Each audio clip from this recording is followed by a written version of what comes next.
There's nothing I love more than a good Planet of the Apes movie. Ever since I was a kid, I've just loved this series. And in my opinion, there are no truly bad Planet of the Apes movies. Even the Tim Burton one is, kind of good, and there's some interesting things about it, right? So, I was pretty excited to go see Wes Ball's Kingdom of the Planet of the Apes, which is 20th Century Studios' big attempt to relaunch one of their most iconic franchises. And boy, oh boy, do they need a hit, because they're owned by Disney now, and some of the movies that have been out have been, pretty bad. So, will the apes be able to save the day? Let's take a look, shall we? Generations after the death of ape leader Caesar, us humans, well, we've continued to fall down the evolutionary ladder, with apes taking their place. Noah, played by Owen Teague, who you may remember from The Stand and It, is a young chimpanzee whose peace-loving village is attacked by an ape army led by the evil, wannabe monarch Proximus Caesar, who's played by Kevin Durand. Vowing to rescue his kin, he sets off on a journey across the new wasteland of Earth, where he encounters a human girl, played by Freya Allan, of The Witcher, who becomes his tentative ally. So it was never going to be easy following up the pretty damn good Apes trilogy 20th Century Fox put out a little while back. Many forget, though, that director Matt Reeves, who was elevated to the A-list thanks to his work on those films, actually only directed the second and third films of the trilogy, with Rupert Wyatt directing the first film, which wasn't quite the epic the other two were. In fact, I go on to say that Rise of the Planet of the Apes was kind of a shaky start to what ended up being a really amazing trilogy. So as such, I went into Wes Ball's Kingdom of the Planet of the Apes, willing to cut the former Maze Runner director a little bit of slack.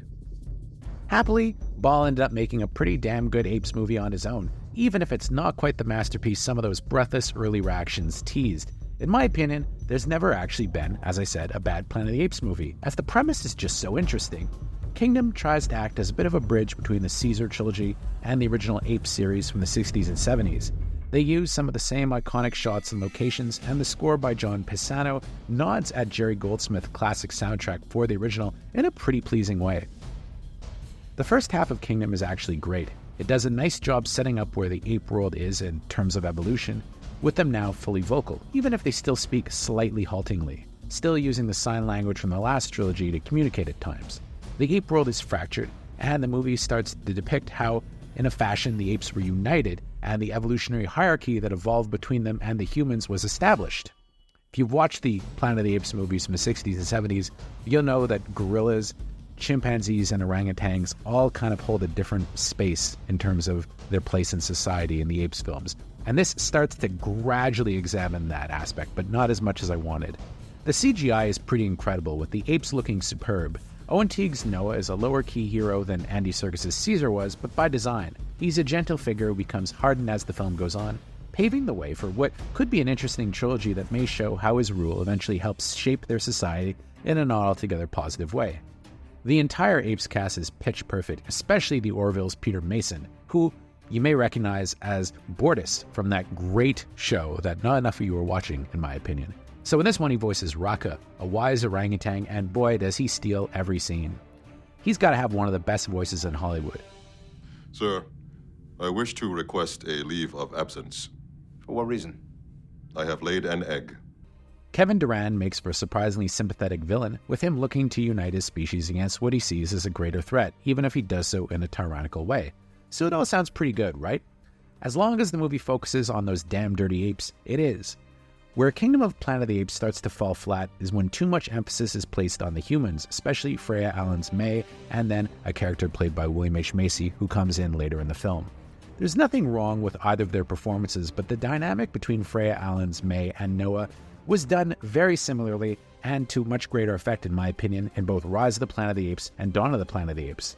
Even worse, seeds are planted that suggest future films in the franchise will basically just be a remake of War of the Planet of the Apes, with future conflicts between humans and apes being what they're building towards.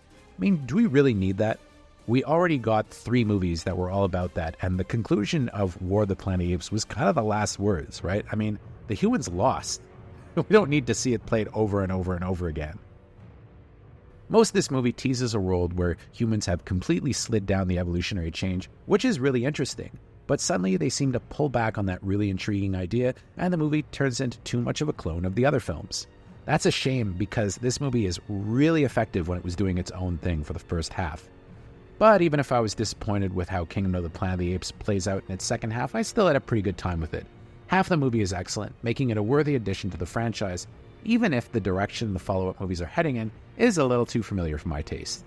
As far as this series go, I'd say it's about on par with Rise of the Planet of the Apes, but better than Tim Burton's remake and some of the weaker entries in the classic Apes series, such as Battle for the Planet of the Apes and Beneath the Planet of the Apes. But it's definitely not as good as the Matt Reeves movies or some of those really classic ones from the 60s and 70s, particularly the first Planet of the Apes and the absolutely amazing Conquest of the Planet of the Apes. Hey, if you like this, make sure to check back on JoBlo this weekend because I'm going to put out my entire comprehensive and exhaustive ranking of the entire Apes series from worst to best. So check it out. Till then, I give this a 7 on 10. Kind of falls in the middle for me, but it's not bad. Could have been better though. I think it's fair to call this hostile territory.